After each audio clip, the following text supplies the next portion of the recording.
Hello, my friends, and welcome back. Thank you very much for being with me again today. Well, it seems like the season of regime change started, and we have Georgia, the country of Georgia. I think that's an attempt, and I'm going to follow that closely because I think they want to overthrow the legitimate government of Georgia because that's what you do when you as an entity outside of the country that has, so let's put it, a democratic system in place with elected officials, with parliament, with presidents.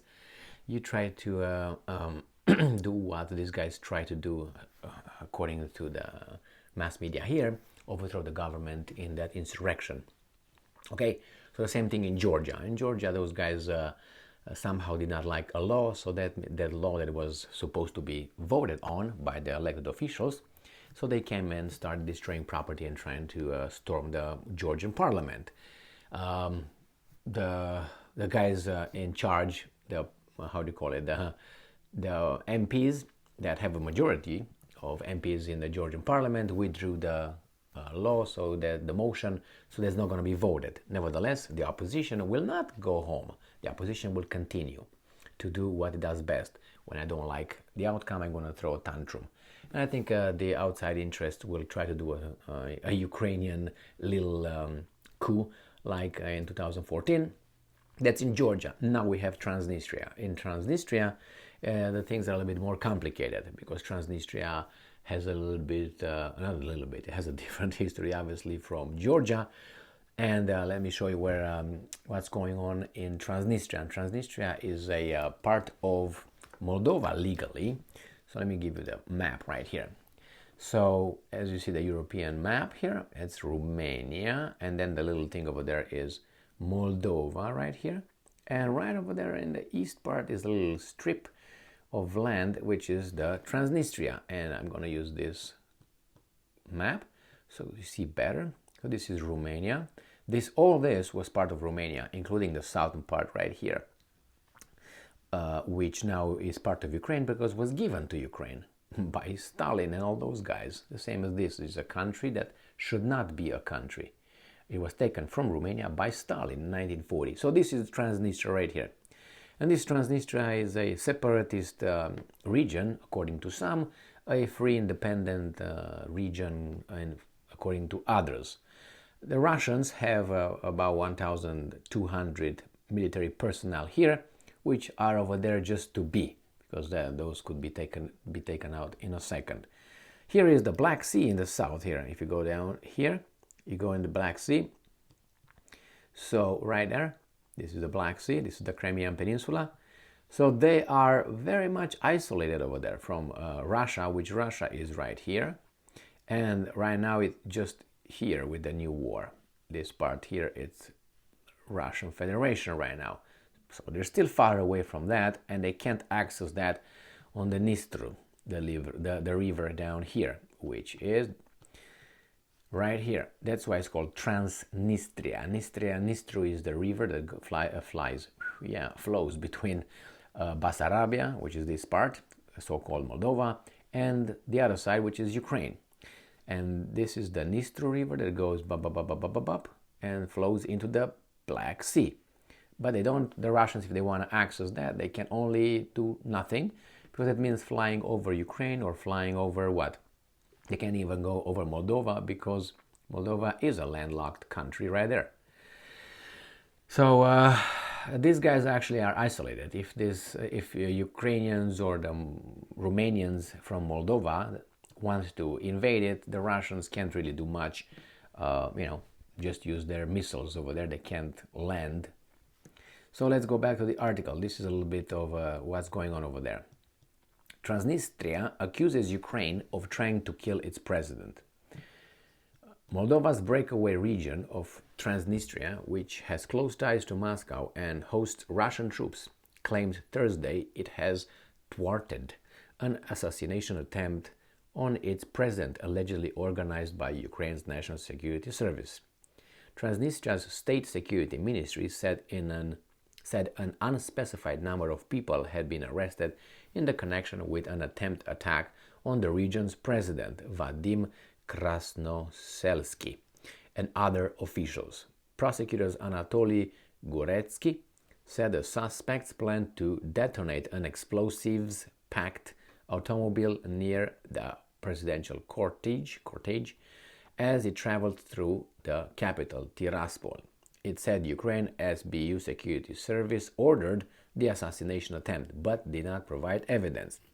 The SBU rejected the allegation, saying it should be considered exclusively as a provocation orchestrated by the Kremlin. But they didn't provide evidence either. Why don't you say that, Associated Press? Because you have an agenda. Yeah, I don't care about these guys in general because they all lie. But if you say here at the end, but did not provide evidence of the assassination attempt, which I agree you should provide evidence, then you should use the same thing over here. When they reject it, because they said should be considered exclusively as a provocation orchestrated by the Kremlin. Okay, well, again, don't try to prove a negative or anything, but again, if you are to be balanced, you should say the same thing here, because actually it's my claim and this is your claim. Anyway, a separatist war broke out in 1990 in Transnistria, a strip of land with about 470,000 residents that borders Ukraine. As part of a ceasefire in 1992, a contingent of Russian troops remains there as nominal peacekeepers. Since Russia sent troops into Ukraine more than a year ago, concerns have been high that Moscow would try to take control of Transnistria, or, I would add, so because I'm not a weasel, or other interests will try to figure things out here as Russia is busy over there fighting a war, which means it's hard for them to divert their forces and go over there and help. You know, when things are murky, then a lot of things happen. There's a lot of the opportunity. A lot of big, great events on this world and in history occurred because of opportunities. I'm going to give you an opportunity that I'm very familiar with. It's the Romanian unification. Romania was not allowed, Romanians were not allowed by the big forces, which was at that time France, Russia, and Great Britain, were not allowed to unify. Germany was not important at that time because it fought its own unification. So they were not allowed to do it. So the Romanians figured a little bit of discontent between the big countries at one point and their interests, and then they committed and they little by little formed united first two territories, and then eventually they got Transylvania and so on. So they're always by opportunities. Like for instance, after the First World War, Romania had its territory, the biggest territory they had as a Romania that they had before, the country of Romania, not Romanians. Because Romanians are, have a population like this and the country is like this. And they live outside of their borders, like many Hungarians do. They have a country like this and they have people, their connationals, their Hungarians living in other countries. Because that's the way it's in Europe, It's a lot of countries have, and at the borders, they intertwine like this, they overlap. So that's one example. And after the First World War, and during the First World War, Romania, got its allegiance, or said, okay, I'm on this side, with the eyes of getting Transylvania back, for instance. Transylvania.